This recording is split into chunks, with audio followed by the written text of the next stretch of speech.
Putri Salju dan Peri Hutan. Pada satu masa, seorang penyihir jahat bernama Hela tinggal di puncak gunung yang sangat tinggi. Hela selalu ingin menjadi orang tercantik di dunia. Namun, Putri Salju yang tinggal di kastil terindah di negeri itu jauh lebih cantik. Dankov, makan apa kamu? Iya, Ratuku. Hamba tadi menyantap steak dengan banyak saus. Apa Anda mau mencicipinya? Tidak. Aku harus menjaga makan. Tapi ini adalah steak yang paling enak sedunia, Ratuku. Dankov, pergi dan makan steakmu. Biarkan aku sendiri dengan primungil ini. Dankov beranjak ke pojok gua, lalu melanjutkan menyantap steak dengan lahap.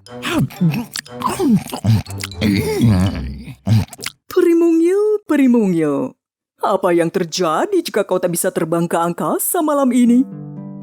Primungil mengepakkan sayapnya ke atas dan ke bawah di dalam kurungan dengan cemas. Cahaya bulan akan padam, bukan? Lalu apa yang terjadi jika tiada cahaya di langit saat malam tiba? Kegelapan.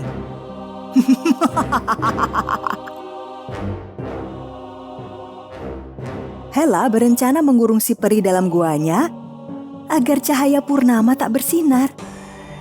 Lalu ia bisa menjalankan rencana jahatnya tanpa terlihat.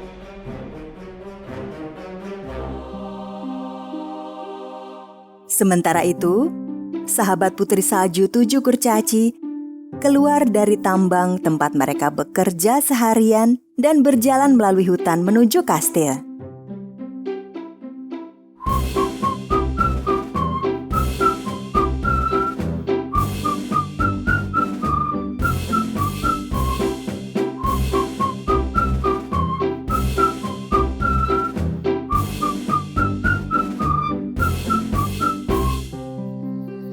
Ulung, apa memang sudah segelap ini kalau kita pulang ke kastil?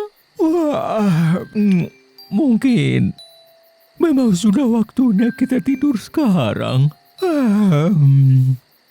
Langit begitu gelap, hingga kurcaci bahkan tak bisa melihat satu sama lain.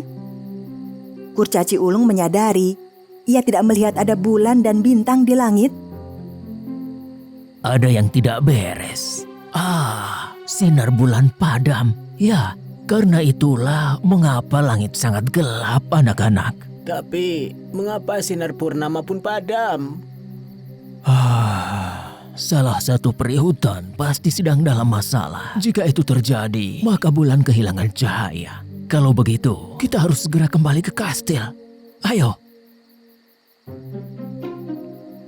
Kurcaci menggunakan senter tambang untuk melihat jalan yang dilalui ke istana.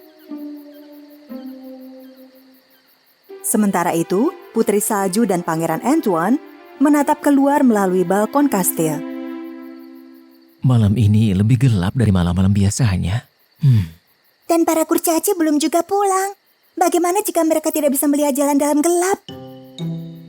Tiba-tiba, Pangeran melihat cahaya senter di antara pepohonan. Lihatlah cahaya-cahaya itu, Putri. Apa mungkin itu para kurcaci? Iya, itu pasti mereka. Putri Salju menemui kurcaci di luar kastil. 7 kurcaci, malam begitu gelap. Bagaimana kalian melihat jalan pulang? Kami adalah kurcaci penambang, Putri. Kami bekerja di bawah tanah. Senter kami menerangi jalan. Tapi kami punya kabar buruk, Putri Salju.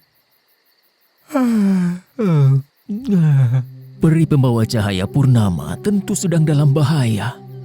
Karena belum pernah malam segelap ini. Peri yang membantuku keluar dari hutan. Mungkinkah peri itu? Ia bisa saja memerlukan bantuan. Kita harus mencari tahu. Putri Salju segera berlari menuju ruang paling tua dan gelap di kastil. di mana tersimpan cermin ajaib Hela yang selalu berkata jujur. Wahai cermin di dinding, tunjukkan padaku apa yang terjadi pada peri hutan. Cermin ajaib memperlihatkan bahwa si peri terkurung dalam sebuah sangkar. Aku tahu di mana itu. Tempat sangkar itu diletakkan. Gua Hela. Putri Salju menaiki kudanya dan berangkat untuk menyelamatkan peri, tak menyadari apa yang bisa terjadi padanya.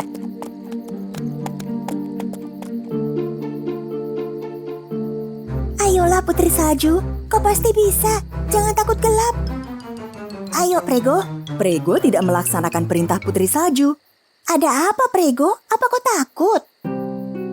Prego tak bergerak karena kurcaci bodoh berdiri di depannya. Bodoh? Apa yang kau lakukan di sini? Oh, takkan ku biarkan kau seorang diri, Putri. Lihat, ku bawakan lampu juga. Putri Salju mengajak serta si bodoh bersama, kemudian berangkat. Kau begitu berani, Putri Salju? Kau lihat sekarang. Hela mulai meraba mantra sihir ke arah bola kaca. Sementara itu, kurcaci bodoh dan Putri Salju yang menunggang kuda mulai mendengar suara-suara aneh. Suara apa itu, Putri? Suara itu berasal dari akar pohon ivy yang dikendalikan oleh sihir Hela. Akar-akar ini mulai membelit si bodoh dan sang putri dengan cabangnya yang banyak. Namun Prego melompat mundur, berhasil lolos di menit-menit terakhir. Tidak, Putri, jangan. awas! Oh, tidak! Tolong! Tolong! Putri, akarnya ada di mana-mana. Tolong! Prego mengamati akar batang ivy dengan tatapan tajam. Setelah mengasah tapal kudanya ke tanah beberapa kali, ia melesat ke arah akar itu. Akhirnya, ia menginjak-injak akar ivy sihir itu. Sehingga, akar ivy yang terbebas dari pengaruh sihir seketika menarik cabang-cabangnya. Putri Salju dan kurcaci bodoh segera menyingkirkan cabang-cabang itu. Terima kasih Prego. Kau luar biasa. Ayo kurcaci, kita berangkat menyelamatkan peri hutan. Hela tengah berdiri di depan cermin hitam bersama Dankov. Putri Salju tak akan mampu menyingkirkan ivy itu, Dankov. Esok aku akan menjadi wanita tercantik di dunia kembali. Iya, Ratuku. Tanaman rambut sihir itu pasti sudah membinasakannya. Di saat yang sama, Putri Salju dan kurcaci tiba di gua Hela. Mereka diam-diam memasuki gua tanpa suara dan melihat sangkar itu. Bodoh, tetap di sini. Jangan bersuara. Dengan perlahan, Putri Salju menjangkau sangkar itu sebelum Hela dan Dankov melihatnya. Lalu mengangkat dan membuka penutupnya. Si peri terbang keluar dari sangkar, lalu perlahan hinggap di bahu Putri Salju. Putri perlahan mundur ke tempat kurcaci. Namun kala mereka berjalan keluar goa bersama, kaki si bodoh terantuk batu dan ia terjatuh. Kesunyian pun pecah sudah. Suara apa itu? Oh, suara apa, Ratuku? Kita ketahuan. Lari bodoh, lari. Hela melihat Putri Salju dan kurcaci bodoh meninggalkan gua. Putri Salju, bagaimana bisa kau menyingkirkan Ivy? Lalu ia menyadari kalau sangkar itu sudah kosong. Nah, tidak! Mereka membawa serta si peri. Dankov, lari, tangkap mereka!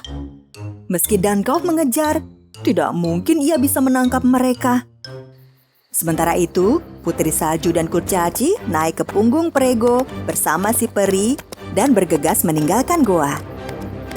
Tidak, tidak! Kita gagal lagi! Kita kalah lagi! Aku harus menjadi wanita tercantik di dunia! Putri Salju menghentikan laju Prego di tengah hutan. Kini kau bebas, peri hutan. Terbanglah dan terangi purnama di langit.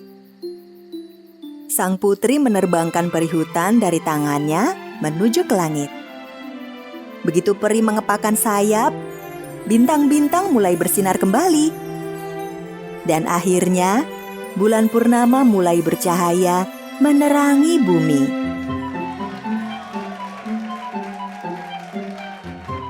Langit sudah berkilauan kembali. Nah, sekarang mari kita kembali ke kastil. Sekarang aku akan memadamkan cahaya penerangan ini, Putri.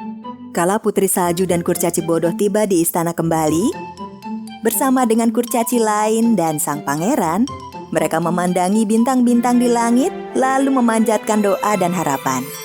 Pada akhirnya, doa dari orang-orang yang baik hati akan terwujud cepat atau lambat.